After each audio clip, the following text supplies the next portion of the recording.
August 19th, Daily Devotional, Lift 'em Up by Ellen G. White. Surrender to Christ. If any man will come after me, let him deny himself and take up his cross daily and follow me. Luke chapter 9, verse 23. How often do we come in contact with people who are never happy? They fail of enjoying the contentment and peace that Jesus can give. They profess to be Christians, but they do not comply with the conditions upon which the promise of God is fulfilled.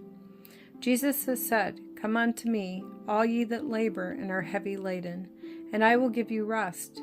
Take my yoke upon you, and learn of me, for I am meek and lowly in heart, and ye shall find rest unto your souls.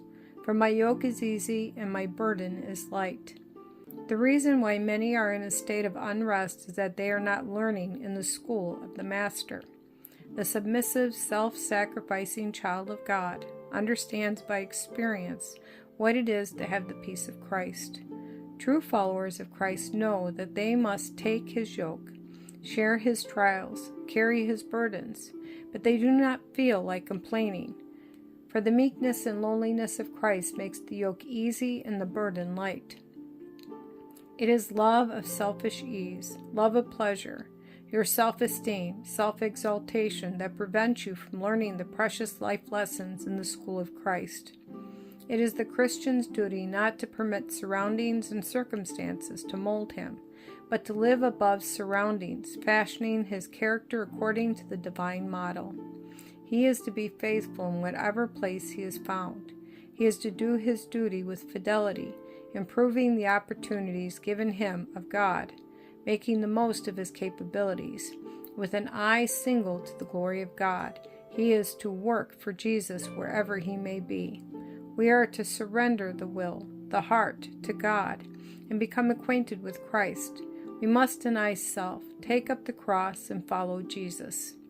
Not one of us can reach heaven, save by the narrow cross-bearing way.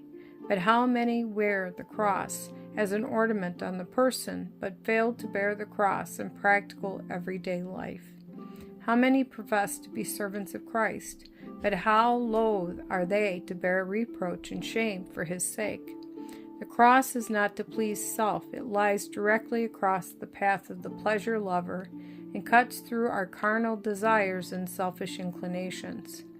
The thing essential for successful work is a knowledge of Christ, for this knowledge will give sound principles of right, impart a noble, unselfish spirit like that of our Savior, whom we profess to serve.